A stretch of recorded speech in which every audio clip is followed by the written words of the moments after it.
Γεια σου, είμαι η Κατερίνα Corelli. Καλώς ήρθατε στο κανάλι μου. Σήμερα κάνω άλλη μια ζωγραφική αλόχων. Hello, I'm Catherine Corelli.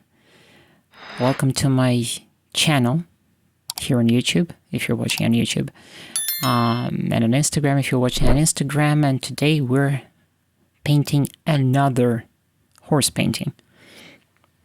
It's gonna be a fun one.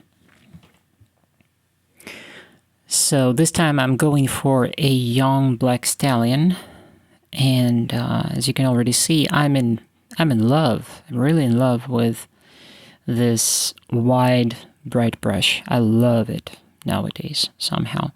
It's very helpful.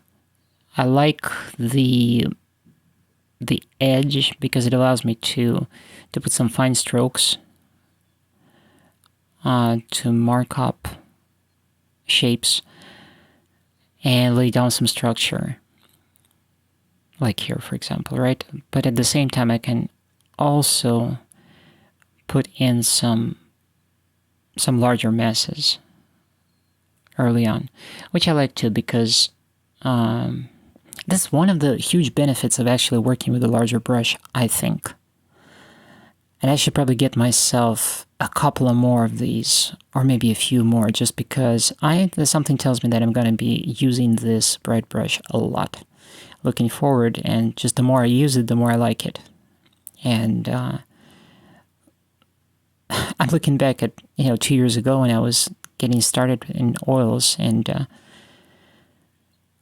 I just used basically whatever brushes were laying around, and I just didn't have a brush that's large enough to go for this kind of approach. So apparently that affected the strategy of how I approached painting. Now it's very different, because I just go for this initial stage when I'm laying out things. I kind of do two things simultaneously. On one hand, I'm laying down the structure, but simultaneously I'm also going for the color and for values. Well, it's actually three things, not two things, which I think is very cool. So I'm kind of starting with usually some base color. It might be a mixture of burnt umber and ultramarine blue, or maybe tallow blue and burnt sienna. I love that combo. Exactly for this kind of basic, kind of a starter mixture. But then once the shapes are more or less in place, when I kind of just position things where they should be, I like to transition to putting in some basic color. And then slowly and gradually I kind of move up from there, up the hierarchy, and I start to give some more hints here and there, some more fractured color here and there, here and there, here and there, and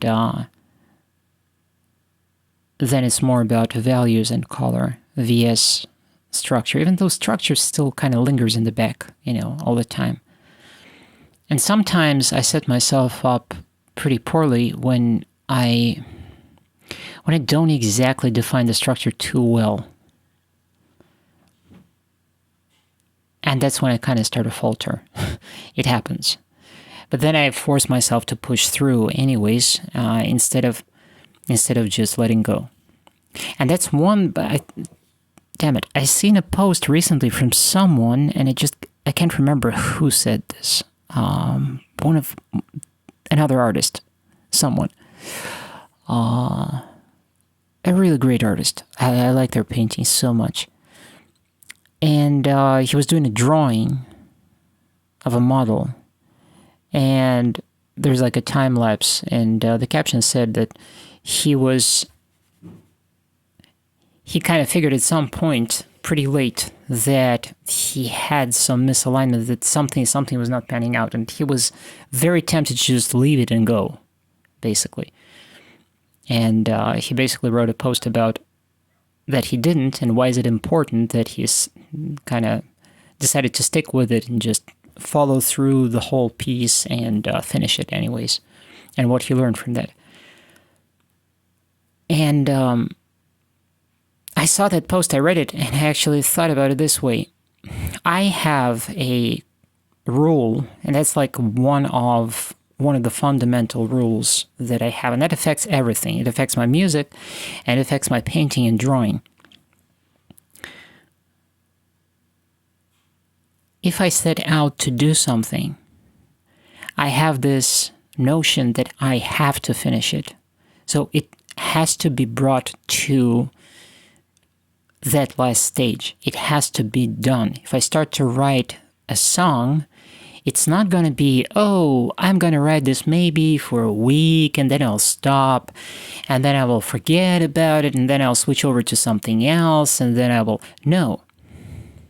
It's going to be, if I start to write a song, I'm going to get on this song, and I will keep writing it until it's done.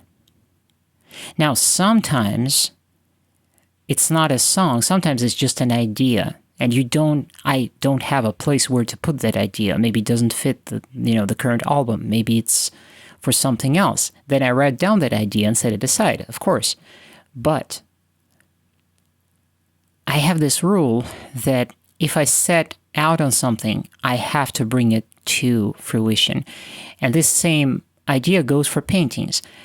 And the underlying reason why I do this is because in my attempts to combat deeply ingrained perfectionism, which, as we know, stems from insecurities, really, as I was working on myself, I realized that this is actually a very effective method to get rid of perfectionism.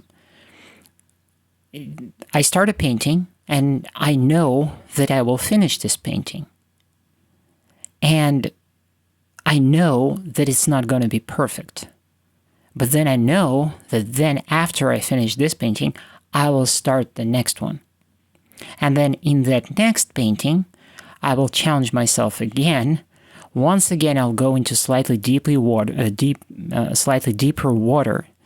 and I will push myself again and again and again. And every time I'll get a little better.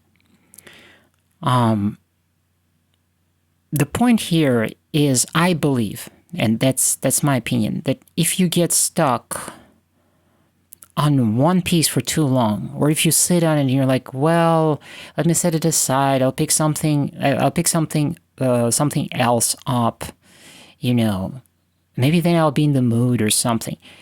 It's less likely to be ever finished. And it's just, I think logistically and mentally, it's not healthy.